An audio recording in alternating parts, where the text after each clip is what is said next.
All right, so we're back. So we built through stage 82, and I've temporarily put some other stuff together we're not there yet in the build, but I mounted these pieces just temporarily to the skeleton, to lower skeleton, and we just have the saucer resting on the neck and on a box, so the saucer just fits with the body, or with the star drive. I did build myself my own little base down here. This is just a heavy 10-pound weighted base with a post that has screw threads that match the post that came on the display stand. That awful display stand. There's just the rod that's in here is just unscrewed from the original display stand with a hex adapter. And this is, since it's 10 pounds, it's more than enough to support the weight of the thing. This is not my permanent base. I will be going to a hollow base so I can run all these wires up inside the base. All of the wires you see here is just temporary. This is all just stuff that's connecting the Arduino. That's all going to be embedded inside the star drive. But recently I had somebody ask, because I did have it running off of infrared, I did have it running off of Bluetooth, but that only worked on Android phones. So somebody asked if I could get it working on Wi-Fi. I gave it a shot. I got myself a little ESP02 Wi-Fi card and started playing with it and learning how it works. And then I found Blink Automation, or Blink Cloud, which is Blink with a Y, and started working with building data streams and connecting it to Wi-Fi, and it's a big process. But inside Blink, you can build a dashboard, a mobile dashboard, that looks like this. And again, this is my Android version, but the nice thing about Blink is it does work with iOS. While my other LCARS interface did not work with, it only worked on Android, and it was its own application. This is Blink. My Enterprise is now connected to the internet, and because it's connected to the internet, I don't need to be within range. If I were to use these buttons from, Texas, this would still work. So we're going to go through the functions real quick. It functions exactly the same, but we've added a few things since the last time you saw it. So we'll give a demo. So computer, turn off the lab. We will start with the main power, which if you want to go around to the impulse engine, main power as before. Let's see what this Galaxy-class starship can do. So my power indicator is the main impulse engine. Then we'll turn on the windows, and that definitely lights everything up. So we have temporary lights inside the star drive. We don't have lights in the center yet, but I just have some temporary lights, so if I block the saucer light, you can tell that the star drive is lit. We'll do the formation lights, so if you stay here at the back, these formation lights are now tied to the saucer formation lights, which he will pan up, and we'll see the saucer formation lights are now on. They don't blink, just like normal. Let you pan around a little bit here. While you're panning, I'll go ahead and turn on the beacon lights. And once again, these are all in sync. So the saucer top, the rear of the nacelles, and the bottom of the Cobra head are all synced.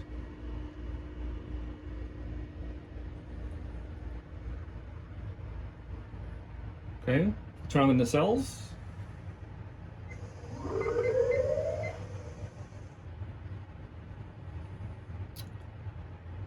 We can cause the nacelles to go to work, again with my remote. Engage.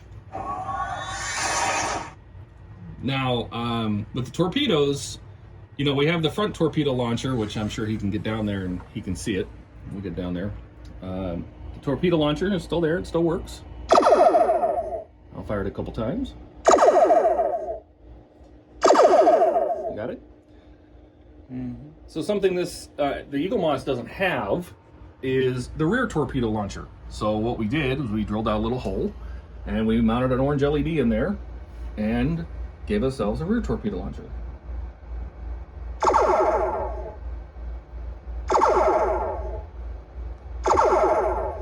So, and it's wired to this front one, so you're not gonna look at front and back at the same time, so I just wired them together.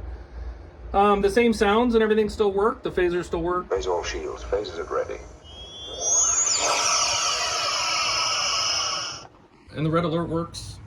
Red alert, battle stations. The bridge ambient, the engine sounds, those all still work.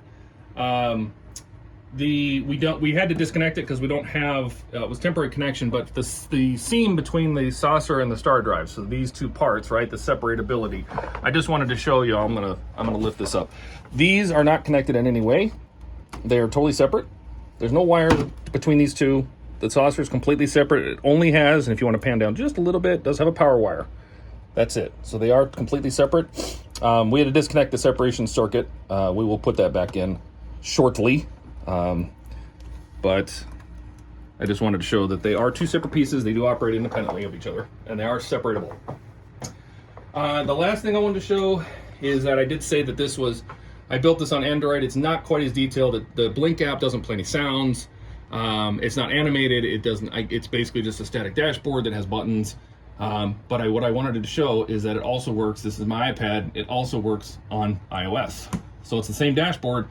They don't have a dark mode, so the background's not black. But it works exactly the same. I can turn the windows off. I can turn the windows on. I can make it go to warp. Engage. And it works just the same on iOS or Android. So they both do the same.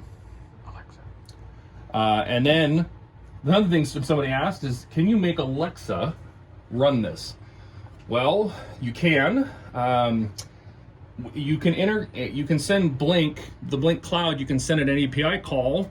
So I created, using if this, then that, I created some applets that do allow me to control it with my Alexa. Now my Alexa is renamed to use a different keyword, which is computer. So I'm gonna use that and I'll show you what we can do. Computer, trigger my enterprise power.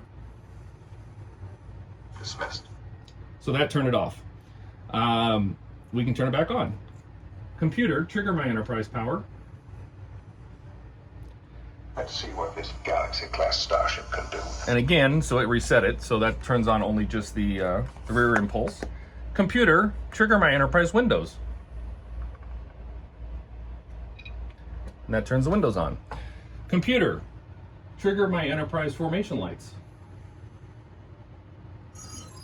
Now, I'm not touching anything. I don't have my phone in my hands or anything. Computer, trigger my enterprise nav beacons. And that'll turn on the beacons. And then computer, trigger my enterprise warp nacelles. And there you go. And if she can turn them off too. Computer, trigger my enterprise windows. So she can turn them on and off. And it's a little bit something extra once you put it on Wi-Fi. Now, the thing about Wi-Fi is that there's a lot of conflicts. First of all, it's a huge amount of code. So I had to strip out all of the Bluetooth code. So I can't use my Bluetooth app right now. There's a conflict with the IR remote. So if you go down this road of doing Wi-Fi, it basically steps on top of both the Bluetooth and the IR, and you'd have Wi-Fi only.